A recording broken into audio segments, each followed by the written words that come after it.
আরে গোপাল, গোরক্ষপুর ডিস্ট্রিক্ট জেলে যাব, তাড়াতাড়ি।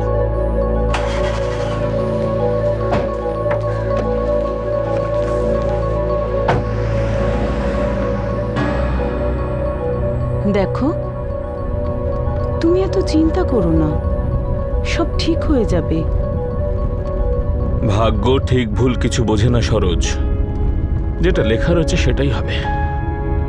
আমাদের শুধু কর্ম করে যেতে হবে, বাকি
আরে কি গোমতি দ্বীপ, এইমাত্র পরিষ্কার করেছিলাম, পুরো নোংরা করে দিলে। এটা চলার জায়গা, পরিষ্কার করার যদি অত ইচ্ছা হয় তো আবার মুছে নে, বারবার মোছ। এই শালে গোমতি, বেশি লাফাস না।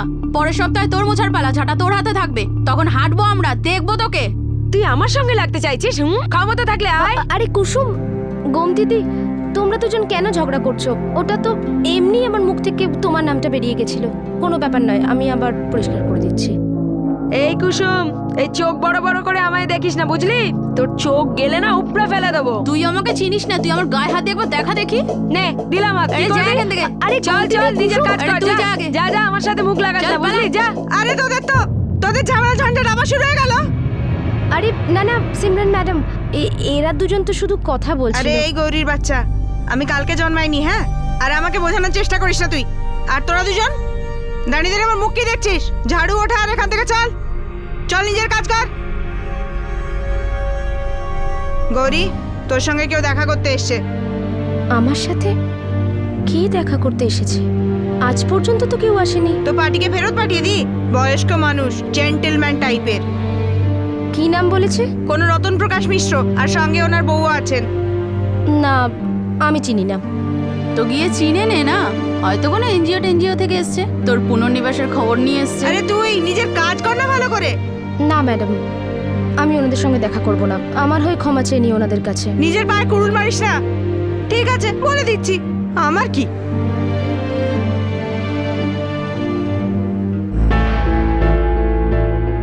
স্যার, ওই গৌরী বলে মেয়েটা আসতে চাইছে না, বলছে ও কারোর সাথে দেখা করতে চায় না।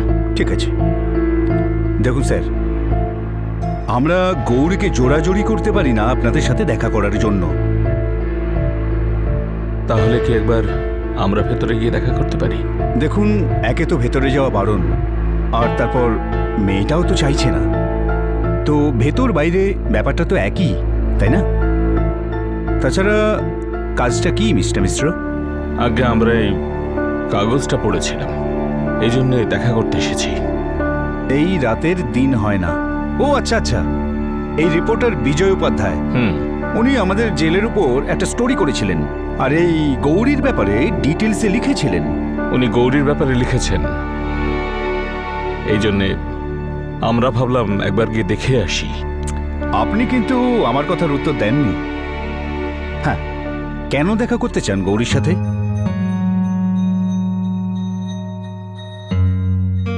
আমরা গৌরীকে দত্তক নিতে চাই। দত্তক নিতে চান? গোরক্ষপুরের ডিস্ট্রিক্ট জেলে বন্দি 18 বছরের একটি মেয়ে গৌরী। গোরক্ষপুরের আইনেক্সট পত্রিকায় গৌরীর বিষয়ে কিছু লেখা হয়। গোরক্ষপুরের সম্ভ্রান্ত এক প্রৌঢ় দম্পতি রতন প্রকাশ ও সরোজ মিশ্র এখন গৌরীকে দত্তক নিতে চায়। কিন্তু কেন? অন্যদিকে গৌরী তাদের সঙ্গে দেখা করতে অস্বীকার করে এটা বলে যে সে তাদের চেনে না। এটা খুবই অদ্ভুত আর রহস্যময় বিষয় বলে মনে হচ্ছিল। কিন্তু আসলে এটা ছিল এক অদ্ভুত দৃষ্টান্ত মানুষের সম্পর্কের, যেটা রক্তের সম্পর্কের চেয়েও বেশি দৃঢ় বলে মনে হয়। মিস্টার মিশ্র, সরি, আমাদের কিছু নিয়ম আছে। তাছাড়া মেয়েটি প্রাপ্তবয়স্ক আর আপনাদের সাথে দেখা করতে চায় না, তাই ওর ইচ্ছার বিরুদ্ধে আমরা যেতে পারি না।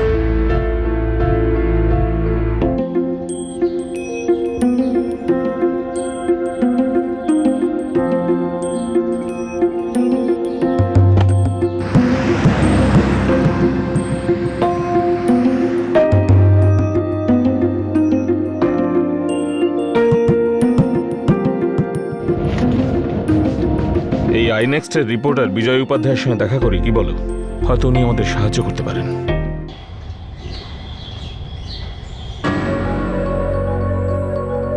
কিন্তু গৌরী কেন মিশ্রবাবু?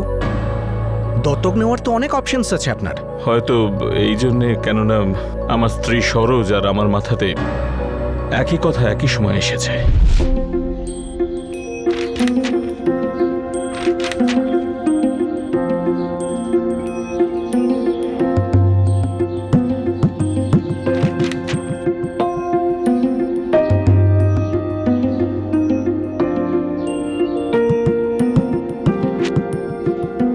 সরোজ, পড়ো এটা।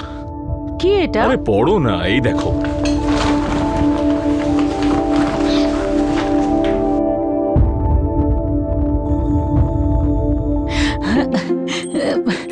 আচ্ছা, এটা হতে পারে না একে আমরা দত্তক নিই, আমাদের মেয়ের মতো মানুষ করি?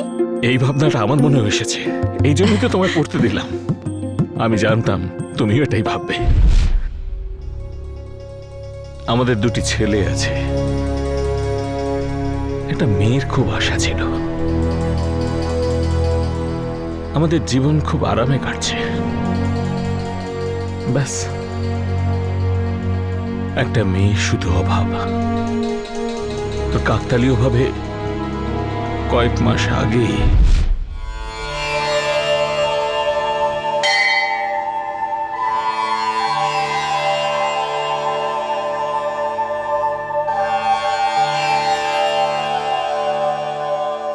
আমার কাছে হাতটা দেখিয়ে যান, ভবিষ্যৎটাকে খুব ভালো করে জানতে পারবেন। আরে না না ঠাকুর মশাই, এই বয়সে আর কি হাত ফাত দেখাবো?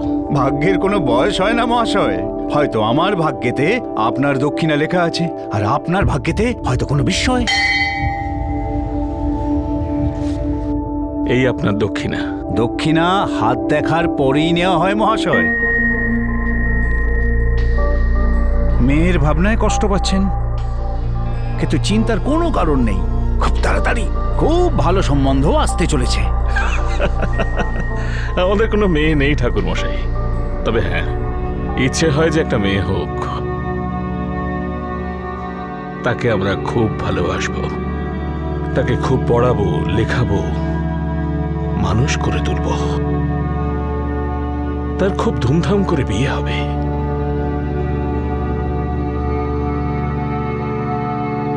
কন্যাদানের সুখ যদি থাকতো আমাদের জীবনে। কন্যাদানের সুখ তো আপনার জীবনে রয়েছেই। এই বয়সে আমি কখনো আমার বিদ্যাকে নিয়ে হেঁয়ালি করি না। আপনার জীবনে কন্যাদান না ঘটলে তাহলে আমি জ্যোতিষশাস্ত্র ছেড়ে দেব। আমি প্রতিজ্ঞা করছি।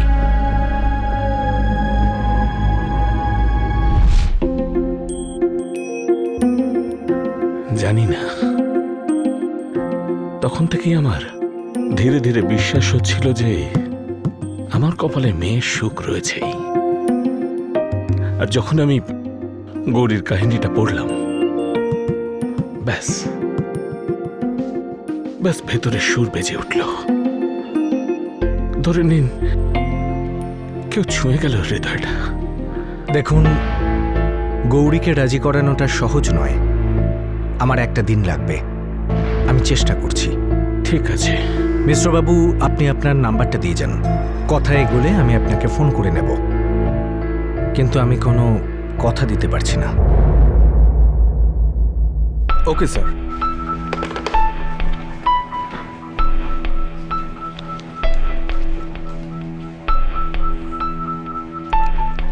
May I come in, sir? Yes. Yes, sir. Rakesh, তুমি ট্রেনিংয়ে আছো, রাইট? Right sir. একটা অ্যাসাইনমেন্ট আছে, চ্যালেঞ্জিং কিন্তু। করবে? Sure sir. ওই যে কাপল এইমাত্র এখান থেকে গেলেন, ওই ভদ্রলোক আর ভদ্রমহিলা, হ্যাঁ স্যার। রতন প্রকাশ মিশ্র আর সরজু মিশ্র, ফেজ 3 রাপ্তিনগর। এই দুজনের পুরো ডিটেলস চাই আমার। ঠিক আছে স্যার। আর হ্যাঁ, গোপনে, কেউ যেন না জানে। Of course sir. গুড।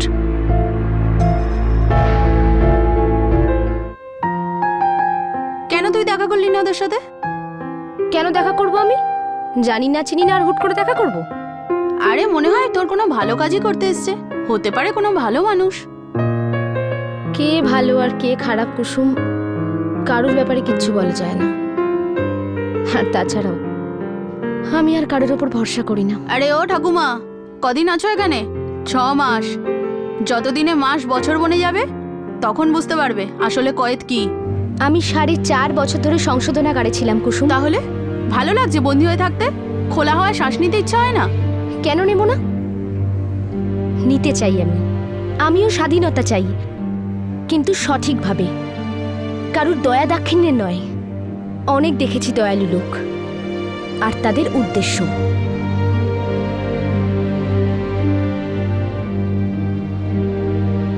একদিকে ছিল একটি টিনেজ মেয়ে যার ভাগ্য দুঃখ এবং বেদনার ভাষায় লেখা হয়েছিল, আর অন্যদিকে ছিল এক প্রৌঢ় দম্পতি যাদের বিশ্বাস ছিল যে ভালো করলে ভালোই হবে। এখন প্রশ্ন হলো যে ভাগ্য কি এই দুপক্ষকে মেলাতে সক্ষম হবে? গৌরীর হতভাগ্য জীবনে কি রতন প্রকাশ আর সরোজ মিশ্রের ভালোবাসার প্রলেপ লাগতে পারে? May I come in sir? Rakesh, এসো। কিছু পেলে? Yes sir. বসো। Thank you sir. স্যার, এই রতন প্রকাশ আর সরোজ মিশ্র খুব ভালো ফ্যামিলির লোক।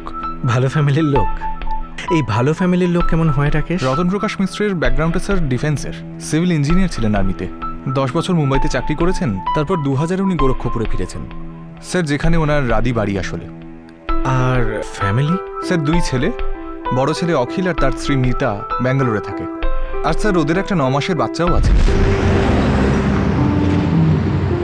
তুমি খেলবে আমার সাথে? তার আগে একটু খেতে হবে। এই নাও, খাও। চলো, তুমি জল খাবার খাও আর বাবুকে আমার কাছে দাও। এসো বাবা। স্যার অখিল মিশ্র ব্যাঙ্গালোরের একটা বড় কোম্পানিতে সফটওয়্যার কনসালটেন্ট। আর একজন ছেলে? অংশুমান মিশ্র।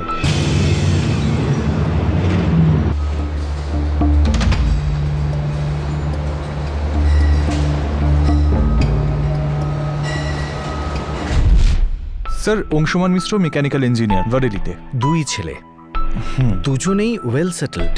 আর এই কাপল একলা গোরক্ষপুরে থাকে? হ্যাঁ স্যার। আর স্যার রতন প্রকাশ মিশ্র তো এখন এসএসবিতে ক্যান্টিন চালান। কিন্তু স্যার আরও একটা ছেলে ছিল এনাদের, অখিল আর অংশুমান মিশ্র থেকে বড়, তার নাম ছিল অমর। ছিল মানে? তুমি শুধু শুধুই জেদ করছো, ট্রেনে করে যাও না। মিতা, ট্রেনের টাইমিং আর আমাদের জীবনের টাইমিং দুটো আলাদা আলাদা লাইনে চলে। আর বেনারস কি কলকাতা নাকি? কাছেই তো। আমি এই গেলাম আর সন্ধ্যের মধ্যেই ফিরে আসবো। আচ্ছা ঠিক আছে, কিন্তু একটা শর্ত আছে, মোটরসাইকেল মামা বাবু চালাবে। আরে তুমি তো এমন টেনশন করছো যেন বাইক আজকে প্রথম আমি চালাচ্ছি। দেখো, প্রথমবার হোক বা 100 বার, ভয় তো আমার লাগে, তাই না? মামা বাবু গেটটা পেরিয়েই আমি বাইকটা চালাবো, কিন্তু বুঝতে পেরেছো? ওখান থেকে বেরোনোর আগে ফোন করে দিও। পায়রা পাঠিয়ে দেই। চলো চলো।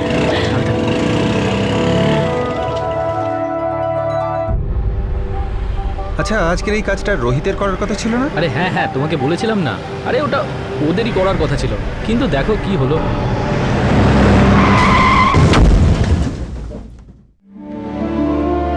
ওম স্বস্তি ন শান্তি ইন্দ্র শান্তি বৃদ্ধ শান্তি স্বস্তি ন শান্তি পুষবেদা শান্তি কস্তান শান্তি সপ্তমদা শান্তি মহিষ্ঠ শান্তি মৎসন্দ শান্তি দৃঢ়জিতুজে শান্তি वसुन शांति अविसुन शांति सखीन शांति जरिन शांति सतान शांति भवन शांति सुतय शांति ओम शांति ओम शांति।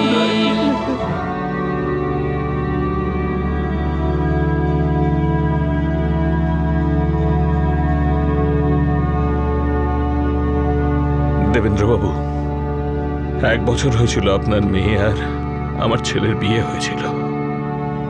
ছেলে তো চলে গেল। আমরা বৌমার কষ্টটা বুঝি। দেখুন, বৌমার বয়স মাত্র 25। জানি না এটা ঠিক সময় কিনা এই কথা বলার জন্য, কিন্তু না বলে পারছি না। ব্যাপারটা কি বেআই মশাই? 1 বছর আগে আমি আপনার মেয়ে মিতার হাত চেয়েছিলাম আমার বড় ছেলের জন্য। আজ আমি আপনার মেয়ে মিতার হাত আমার মেজ ছেলে অখিলের জন্য চাইছি। প্লিজ।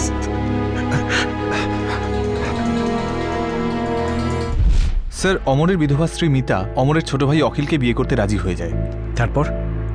এই রতন প্রকাশ তো ভীষণ ভালো লোক স্যার। এনার মনটা খুব উদার। ইনি সবসময় আশপাশের অভাবী মেয়েদের পড়াশোনায় কিংবা বিয়েতে টাকা করে দিয়েই হোক বা অন্য কোনোভাবেই হোক সাহায্য করে থাকেন। যদি এতই সহৃদয় লক্ষণ উনি, তো গৌরীর তো ভাগ্যই খুলে যাবে মনে হচ্ছে। গৌরী? স্যার, এই গৌরী আবার কে? গোরক্ষপুর জেলের একজন কয়েদি। স্যার, এই রতন প্রকাশ আর গোরক্ষপুর জেলের সম্পর্কটা কি? আসলে রতনবাবু এই গৌরীকে দত্তক নিতে চান। এই রাতের দিন হয় না? ও হ্যাঁ স্যার, এটা তো আপনি ওই মেয়েটাকে নিয়ে স্টোরি করেছিলেন। আসলে আমি জেলে গিয়েছিলাম অন্য স্টোরি করতে, আর ওখানে গিয়েই আমার গৌরীর সাথে দেখা হয়। জানো রাকেশ, ওর গল্পটা আমাকে পুরো নাড়িয়ে দিয়ে যায়। এমন কি কাহিনী স্যার?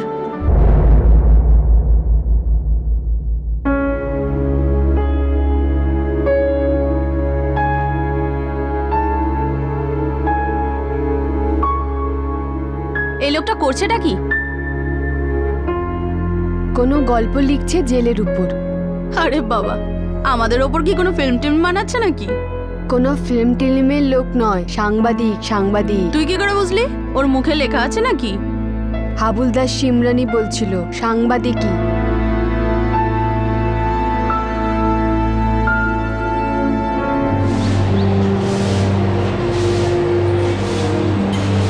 এই যে, তোমার নামটা কি?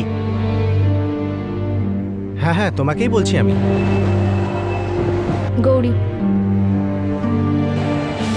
গৌরী, তোমার বয়স তো বেশ কম মনে হচ্ছে। কবে এসেছো জেলে? 6 মাস। আমি কি জানতে পারি যে কোন অপরাধে তোমাকে জেলে আনা হয়েছে? আমি কোনো অপরাধ করিনি। তো কোর্ট তোমাকে এমনি জেলে পাঠিয়ে দিল? দেখো গৌরী, নিঃসংকোচে কথা বলো। আমি এখানে সকলের সাথে কথা বলি, কিন্তু কথা এদিক ওদিক করি না।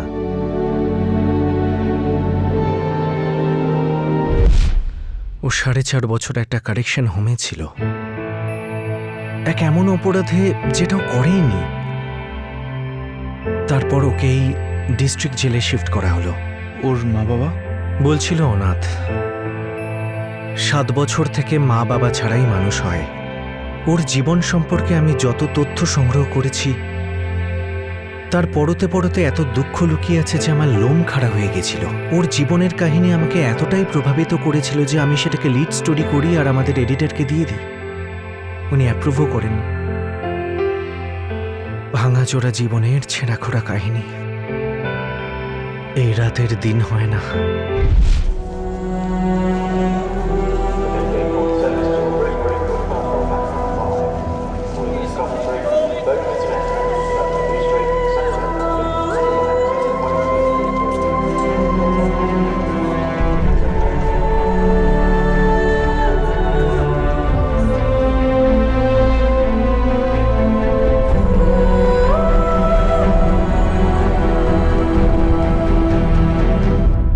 এই রাতের দিন হয় না গৌরীর কাহিনী ছিল এমন একটা কাহিনী যার তিনটি ভাগ্য ছিল। জন্ম থেকে 7 বছর অবধি একটা ভাগ্য, তারপর 7 থেকে 13 বছর অবধি আরেকটা ভাগ্য, আবার 13 থেকে 18 বছর অবধি তৃতীয় ভাগ্য। আর এবার একটা নতুন ভাগ্য গৌরীর জীবনের দরজায় কড়া নাড়ছিল। আরও একবার জীবনের মোড় অন্যদিকে ঘুরতে চলেছিল।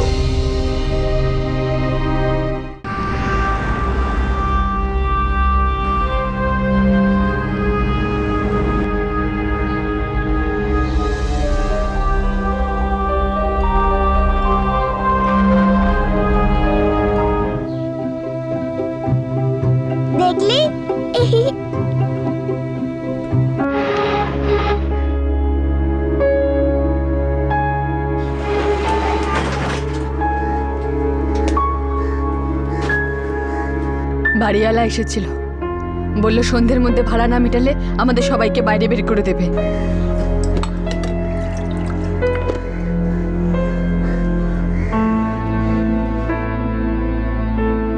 এরকম চুপ করে থাকলে কিছু হবে নাকি? আজও কোনো কাজ পাওনি তুমি? যদি আমি কাজ না পাই তাহলে আমার কোথায় ভুল বলো? তোমার হাতে কাজ নেই, ঘরে কোনো আনাজ নেই, আর সন্ধে তো মাথার উপর ছাদও থাকবে না। কি করব? ভানু, আমি খুব চেষ্টা করেছি, সালা আমার নাম্বার লাগেই না। আজ 15 দিন হয়ে গেল আর আমার কাছে কোনো কাজ নেই। এত কারিগর রয়েছে, অর্ধেকেরও বেশি বেকার বসে রয়েছে আমাদের মতো। তো আমরা সবাই মরতে কোথায় যাব বলো?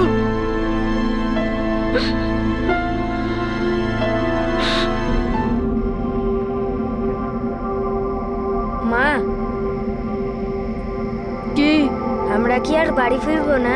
গোবিন্দ, আমাকে কিছু জিজ্ঞেস করবি না। তোর বাবা আসবে যখন, তখন তাকে জিজ্ঞেস করবি।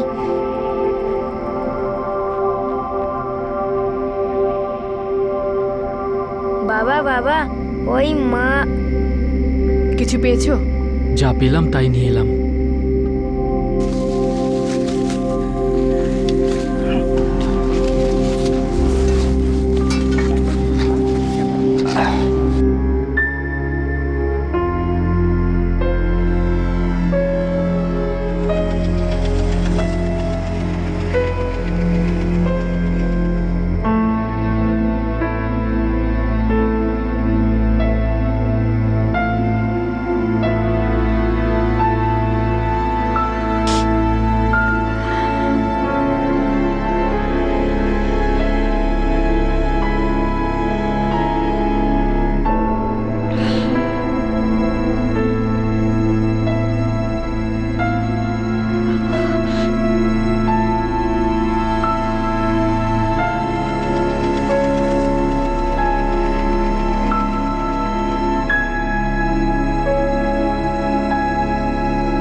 আজকেও সেই কথা বলবে?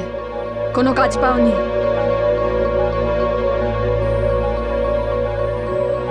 ভানু, আমার একটা বন্ধু আছে, আমি ওর সঙ্গে কথা বলেছিলাম। ও বলছিল যে ওর হাতে ভালো একটা কাজ আছে, এখানে হোশিয়ারপুরেই। সেটা কোথায়? এই পাঞ্জাবেই।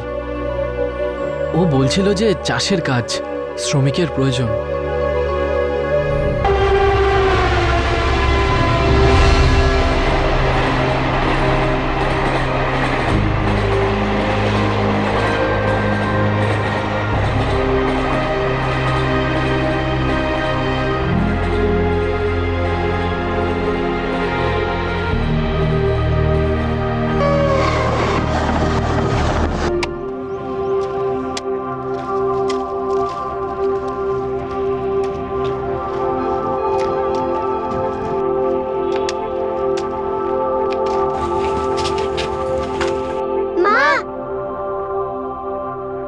সাবধানে যাস। হ্যাঁ, দারিদ্র্য এবং অসহায়তার পাকে নিমজ্জিত গৌরীর পরিবার উত্তরপ্রদেশের মির্জাপুর থেকে পাঞ্জাবের দিকে রওনা দিল, এই আশা নিয়ে যে হয়তো বাচ্চাদের দুমুঠো খাবার আর একটা আশ্রয় দিতে পারবে। পাঞ্জাবে তাদের অন্ধকার জীবনে ধীরে ধীরে আলো দেখা দিতে শুরু হয়েছিল, কিন্তু তখনই তাদের উপর দুর্ভাগ্যের আরও একটি ঝড় এসে পড়ল। দারিদ্র্য এবং অসহায়তার পাকে নিমজ্জিত গৌরীর পরিবার উত্তরপ্রদেশের মির্জাপুর থেকে পাঞ্জাবের দিকে রওনা দিল, এই আশা নিয়ে যে হয়তো বাচ্চাদের দুমুঠো খাবার আর একটা আশ্রয় দিতে পারবে। পাঞ্জাবে তাদের অন্ধকার জীবনে ধীরে ধীরে আলো দেখা দিতে শুরু হয়েছিল, কিন্তু তখনই তাদের উপর দুর্ভাগ্যের আরও একটি ঝড় এসে পড়ল।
বেশি কিছু মনে নেই, শুধু এটাই মনে আছে যে আমরা ওখানে আরো কিছুদিন ছিলাম।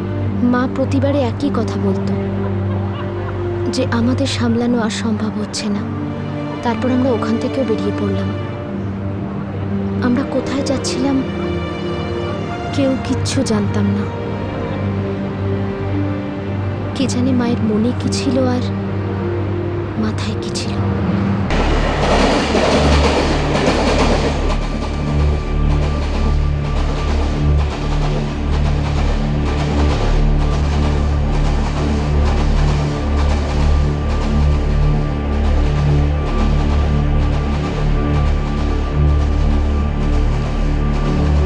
গৌরী, আমার বাচ্চা, ক্ষমা করে দিস আমাকে। আমি জানি না এরপর আমরা কোথায় যাব।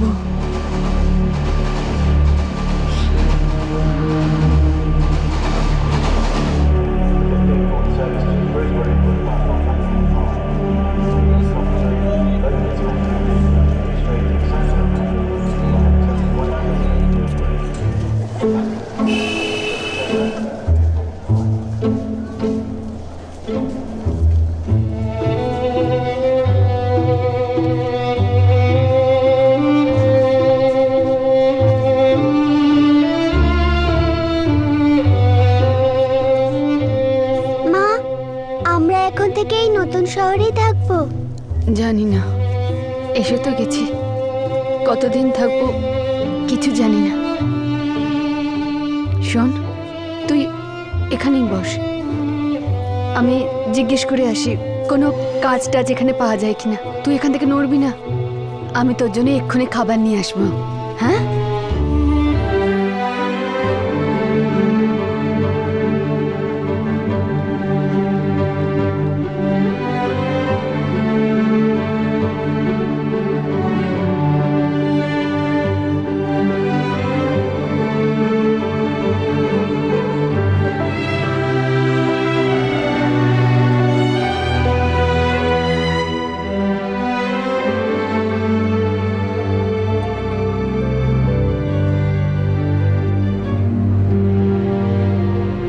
মা বলেছিল এখান থেকে নড়বি না।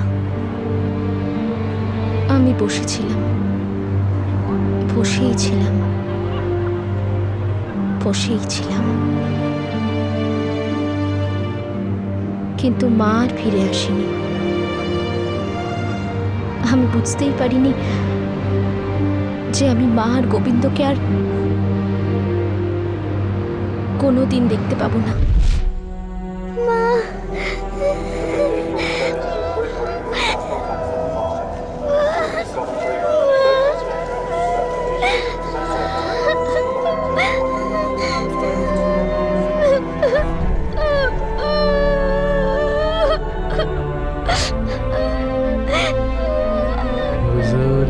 कदर ना तेरा के चलिए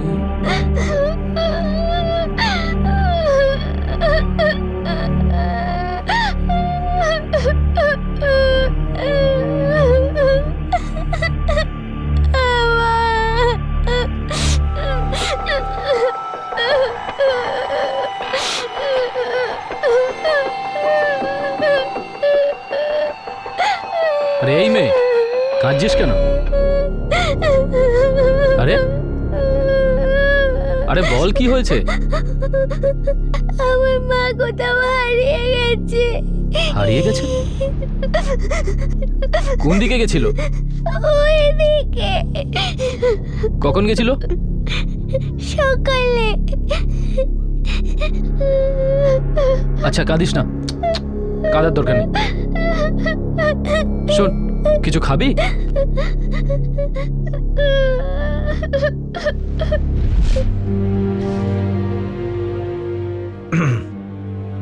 তারপর ওই লোকটা কোথায় নিয়ে গেল তোমাকে?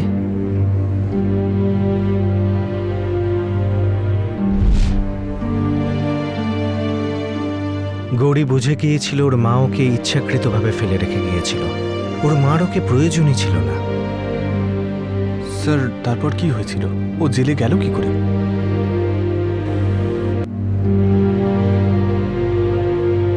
গৌরী বুঝে গিয়েছিল ওর মা ওকে ইচ্ছাকৃতভাবে ফেলে রেখে গিয়েছিল।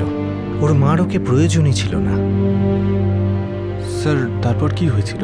ও জেলে গেল কি করে?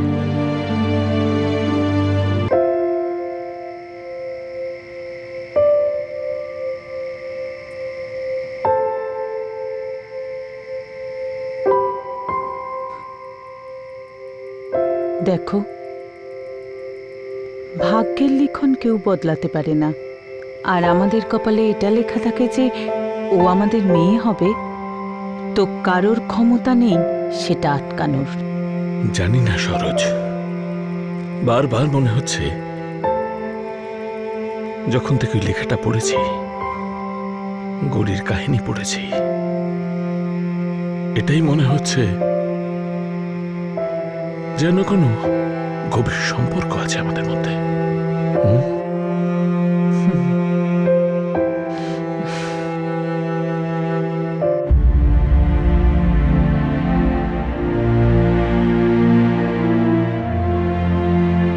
আর খাবি? আরে লজ্জা পাস না, লজ্জা পেলে কারোর ভালো হয় না। কালু, আর একটা দে, বেশি করে ঘি ঢালবি। কত দেরি করলি বলতো? এনে খা। ভালো না বেশ?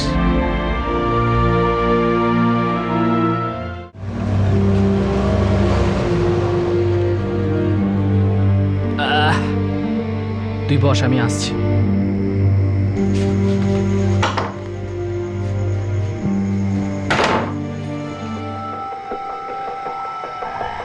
পিন্টু, আরে এত রাতে এত জোরে জোরে ধাক্কা দিচ্ছিস কেন? পিসি, একটা মেয়েকে পেয়েছি স্টেশনে, একা ছিল, কাঁদছিল বেচারি। বলছিল ওর মা ওকে ওখানে ছেড়ে কোথায় চলে গেছে। তো কিচ্ছু না, আমি ওকে সঙ্গে করে নিয়ে এসেছি।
কি লিখল?